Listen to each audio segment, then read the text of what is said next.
पहचाने। यहाँ आपका इतिहासकार जो हैं, वो तो बता रहे हैं कि अभीर जो है, वो मंदिरों को लूटा करते थे। आपके अरे वाल्मीकि रामायण में भी लिखा है कि आपका राम जो है, अभीरों को मार डालता है, मार के सुखा देता है। ऐसा है उसमें, वो सब हुँ। अहिर की बात नहीं कर रही होगी, उसमें थोड़े अच्छा, अच्छा। अच्छा, सोमनाथ वैसे कौन-सी जगह पे है? गुजरात में है वो, जूनागढ़ में अच्छा जी, रामनाथ म पास। आप ही के जगह में है, तो आप ही लोग लूट लिए हैं सोमनाथ मंदिर को। वाह! रुदानी ब्रजेश रुदानी। अरे ये भाई, ब्रजेश रुदानी के पूर्वज जो हैं, ये अपने पूर्वज का नाम इसीलिए नहीं जानते हैं क्योंकि ये लोग जो है सोमनाथ को ही लूट लिए। ये लुटेरा थे। आज धर्म आपने आए हैं पाप छुपाने के लिए। ये पाप छुपाने के लिए यहाँ पे आके भक्त बने पड़े हुए हैं। अब समझ में आया। चोर के दाढ़ी में तिनका होता है। ये लुटेरे थे, इसीलिए मैंने पूछा कि भैया आप बता दो कि आपके एक भी पूर्वज का नाम बता दो जो पढ़ा लिखा हो, वही बता नहीं पा रहे हैं। आप अभीर बनने आए हैं यहाँ पे। भाई बताइए ना, आपके एक भी पूर्वज का आपने तो वेद व्यास का नाम बता दिया, वो तो ब्राह्मण था। अब ये मत कह दीजिए कि ब्राह्मण ही आपके पिताजी हैं, ये मत कह दीजिएगा, इसीलिए आपको ब्राह्मण याद है। आप अपने एक पूर्वज का नाम बताइए मुझे। आप आए हैं ना यहाँ पे बताने के लिए, बताइए आपके एक पूर्वज का नाम, अरे जो पढ़ा लिखा हो, जिसने धर्म ग्रंथ लिखा हो, बताइए। देखो, पूर्वज में पहले क्या, पहले के ज़माने में ये जाति थी ही नहीं, पटेल ऐसा कुछ था ही नहीं पहले, वो वर्ण ही था। तो मैं वेद कैसे, व्यास क्या था? वेद व्यास क्या था? वो वर्ण था उसका, ब्राह्मण। अरे ब्राह्मण वर्ण क्या होता है? जब वर्ण था तो आपका क्या वर्ण था? हमारा वर्ण या क्या वर्ण था? वैश्य था, वैश्य। बोलिए पटेल ना। खेती करते हैं, अच्छा, आप वैश्य थे। हाँ, खेती आप कर। वैश्य थे। हाँ। बताइए, ई वैश्य थे। तो भाई साहब जब आप वैश्य थे, तो ज़रा आप बता काहे नहीं रहे हैं कि अपने एक पूर्वज का नाम बताइए? जब ब्राह्मण के वर्ण का आपको वेद व्यास नाम याद है, तो उसी तरह से आपके वैश्य का कोई कुर्मी जो होगा, उसका नाम क्यों नहीं याद है? जो पढ़ा लिखा हो, जो आपका धर्म ग्रंथ बनाया हो, बताइए तो ज़रा, क्यों नहीं अरे याद है? अच्छा, ऐसा ऐसा है, अगर अगर वो धर्म ग्रंथ बनाने लगे तो उसको भी ब्राह्मण कहते हैं बाद में। तब बताइए ना, नाम बताइए ना आप। वही तो पूछ रहा हूँ। एक नाम बता दीजिए जिसने आपका धर्म ग्रंथ बनाया हो और उसको ब्राह्मण बना दिए हों। वही बता दीजिए कम से अभी कम। कुर्मी विश्वा का नाम बताइए ना किसी कुर्मी का। हाँ जी सर, विश्वामित्र था, विश्वामित्र। क्या था वो? वो ब्राह्मण बन गया ना क्या था बाद। वो? पहले क्षत्रिय नहीं, था नहीं बाद। क्या अच्छा पहले क्षत्रिय था। हाँ, बाद में क्षत्रिय ब्राह्मण था वो। बन। बालकांड आप पढ़े हैं? नहीं, विश्वामित्र की बात कर रहा हूँ मैं। अरे भाई, विश्वामित्र की कहानी जो है वाल्मीकि रामायण में दी हुई है। वो यज्ञ करता है, बालकांड में है। और जब यज्ञ करता है तो वो क्या करता है, यज्ञ में बुलवाता है वशिष्ठ ब्राह्मण को और उसके बेटों को, सारे ब्राह्मणों को बुलाता है। जब सारे ब्राह्मण को बुलाता है तो जितने ब्राह्मणों के लड़के रहते हैं, वो कहते हैं अच्छा बेटा, तू छत्री जो है, तू हम लोगों को दावत देगा, तू यज्ञ कराएगा। वो सब जाके उसको गाली-गलौच करना शुरू कर देते हैं, हड़काना उसको, ये शुरू हो जाता है। तब वो उनको श्राप देता है कि जा बेटा तू इतने सालों तक जाके नरक में जलोगे, भस्म हो जाओगे, ये हो जाओगे, तो गाली-गलौच दोनों में शुरू हो जाता है। ये वाल्मीकि रामायण में आपके बालकांड में लिखा हुआ है। आप यहाँ बोल रहे हैं कि विश्वामित्र जो है वो ब्राह्मण, अरे तब तब वो एक्सेप्ट नहीं कर रहे हैं। ये आपका जो है, ये आपका किताब बता रहा है। ये जो है आपका किताब बता रहा है। अरे अब उसको। मैं आपको एक, अरे रुक जाइए, ज़रा रुक जाइए। आप अपने को क्या बता रहे थे? आप वैश्य हैं। हाँ। अच्छा, आपको दिखाता हूँ, एक और प्रमाण दिखाता हूँ। अरे मैं गीता में से प्रमाण दिखा देता हूँ, मैं वैश्य हूँ, ऐसा अरे दिखाऊं? गीता गीता में प्रमाण दिखा रहे हैं, मैं आपको उससे भी ऑथेंटिक प्रमाण दिखा रहा हूँ। कहाँ आप गीता रो रहे हैं? ये ज़रा पढ़िए यहाँ पे, ये 12वाँ परिच्छेद है, नीचे वाला जो पैराग्राफ है उसको एक बार पढ़िए। वर्षा, पहले मुझे ये बताओ, ये है क्या? ये अल-बरूनी 11th सेंचुरी में बड़ा एक मोटा किताब भारत में आया था, तो लिख के यहाँ पे गया, ट्रांसलेट करके सारा अरबी, ईरानी किताबों का ट्रांसलेट करके यहाँ के ब्राह्मणों को दिया था। यहाँ की चीज़ों को ट्रांसलेट करके अब वहाँ पे लेके गया था। तो ये किताब मिल गया ब्राह्मणों को, जब 8वीं अंग्रेज़ आए तो अंग्रेज़ों को मिला, फिर इसका ट्रांसलेट किया गया, तो कुछ बात लिखा था, वो हम लोग एक बार पढ़ लेते हैं, वो क्या लिखा था। 11th सेंचुरी घटना है। नीचे वाला पैराग्राफ यहाँ से पढ़ें ज़रा। अच्छा, मैं पढ़ तो लेता हूँ, पर पहले मैं ये बता देता हूँ, मुझे अलब्रूनी ने से ज़्यादा गीत। भाई आपको कुछ भी पता हो, हमें उससे नहीं मतलब है। मैं कह रहा हूँ कि जो शेयर किया हूँ एक बार उसको पढ़ लें, तब हम लोग थोड़ा चर्चा करेंगे।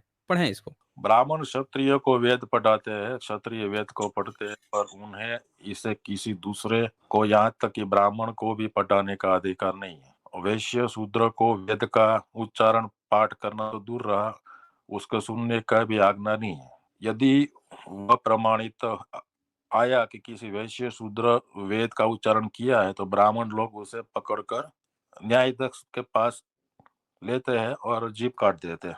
अच्छा, मतलब पढ़ लिया उसको, मतलब संस्कृत आती नहीं थी, गलत ट्रांसलेशन कर दिया उसने, क्योंकि वो तो बाहर से विदेशी था।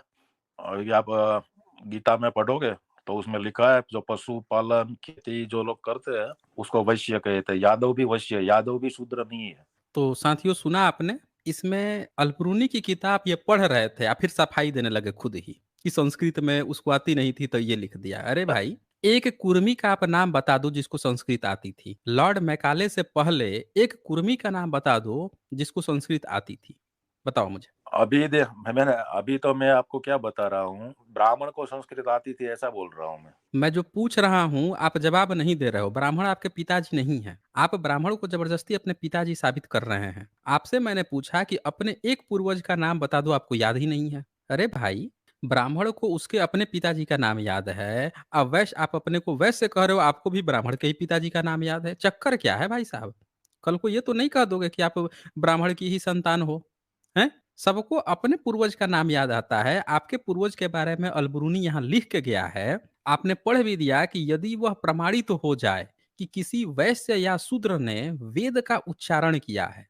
ये इतना ज्यादा एक्सपर्ट था अलबरूनी, इतना ज्यादा विद्वान था। अब बोल रहे हैं कि इसको संस्कृत नहीं आती थी। ट्रांसलेशन करके गया है अरबियों का, ग्रीकों का अनुवाद करके संस्कृत में ब्राह्मणों को दे के गया। इतना बड़ा विद्वान था। ये अनुवाद किया, यहाँ की संस्कृत का अनुवाद किया वहां, क्या वहां का यहाँ अनुवाद किया। ट्रांसलेटर था ये। ये कहानी बता रहे हैं कि उसको ही नहीं आती थी। ये कई जगह इसने पूरे मेंशन किया है, पूरा चैप्टर चैप्टर वाइज हर चीज के बारे में लिखा है। जितना डिटेल से लिखा है उतना ब्राह्मण ने आज तक अपनी किताब में नहीं लिखा है। इसकी किताब से वेरीफाई हुआ है इतिहास। आज तक कोई इतिहासकार इसको गलत नहीं साबित कर पाया है अलबरूनी को। ये बता रहे इसको नहीं आती थी। भाई जब अलबरूनी को नहीं आती थी, आपने कह दिया ना कि वो विदेशी था उसको नहीं आती थी, तो मैं तो कह रहा हूँ कि आप कुर्मी अपने को बोले हो तो एक कुर्मी का नाम बता दो जिसको लॉर्ड मेकाले से पहले संस्कृत आती हो। ये तो 11वीं सेंचुरी का था। तब तक तो संस्कृत भी पूरी तरह से नहीं डेवलप हुई थी। तब तो पाली प्राकृत और मिश्रित चीजें भी चल रही थी। तब की बात है। आप बता दो मुझे एक कुर्मी का नाम जिसको संस्कृत आती थे। अगर ये गलत है तो फिर आप भी गलत हो। पूरी तरह से आप गलत हो। अच्छा अभी क्योंकि आप आपको संस्कृत नहीं आती ना। आपको संस्कृत नहीं आती है। आपके किसी पूर्वज को संस्कृत नहीं आती थी। तो जब नहीं आती थी तब ब्राह्मण के लिखे पर हम क्यों बिलीव करें? आप क्यों बिलीव करो? अच्छा ये लिख के जा रहा है। आज सिर्फ यही नहीं लिखा है। आपके वाल्मीकि रामायण के उत्तरकांड में भी ये बात लिखी हुई है कि क्षत्रिय जो होता है उसको त्रेता युग में अधिकार मिला और द्वापर युग में वैश्य को मिला। त्रेता युग में उसको अधिकार ही नहीं था। किसको? वैश्य को।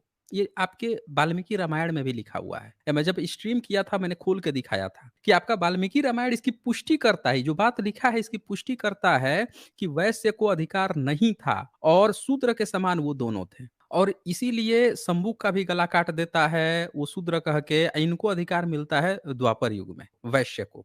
यहाँ पे 11वीं सेंचुरी तक आपका द्वापर युग नहीं आया था। अभी त्रेता युग चल रहा था जहाँ क्षत्रिय को तो अधिकार मिल गया था। लेकिन ऊपर लिखा है कि ब्राह्मण क्षत्रियों को वेद पढ़ाते हैं। क्षत्रिय वेद को पढ़ते तो हैं पर उन्हें इसे दूसरे को, यहाँ तक कि ब्राह्मण को भी पढ़ाने का अधिकार नहीं है। यानी क्षत्रिय भी जो है वेद किसी को पढ़ा नहीं सकता है। ये लिखा हुआ है। अब वैश्य और शूद्रों को वेद का उच्चारण और पाठ करना तो दूर रहा, इसके सुनने की भी आज्ञा नहीं है। अब प्रमाणित हो जाए तो उसकी जीभ काट दी जाती थी। ये बात लिख के गया है। भाई वो ट्रेवलर्स है, उसका कोई एजेंडा नहीं है। अब वो कोई चीज सुन ये गलत नहीं लिखेगा। इसलिए नहीं लिखेगा क्योंकि वो ट्रांसलेट करके सबको दे जा रहा है। वो लोग जो बता रहे हैं, सुन रहे हैं, देख रहे हैं, वो सारी चीजें नोट करके जा रहा है। आप बता रहे हैं कि वो गलत कर दिया। अरे इतना कैसे गिर जाते हो ब्रजेश रुदानी? इतना कोई कैसे गिर जाता है? मुझे तो यही नहीं समझ में आ रहा है। इतना मत गिरिए ब्रजेश रुदानी। चलें, बताएँ इस व्यक्ति को इतनी तक की भी शर्म नहीं है कि जब इतने सारे सबूत सामने आ जाएँ, एक ये कुर्मी का एक नाम नहीं बता पा रहे थे कि कोई कुर्मी जो है पढ़ा-लिखा हो। ये कुर्मी है। आ जाते हैं ब्राह्मण को बाबूजी बनाने के लिए, उसको डिफेंड करने के लिए। अरे अपना इतिहास तो पता कर लो भाई साहब। वो एक मोहतरमा है वो बता रही हैं कि अगल-बगल के जो आभीर थे वही लूट लिए, हैं? सोमनाथ को ही लूट लिए। बता रहे हैं कि मंदिर के पुजारक बने घूम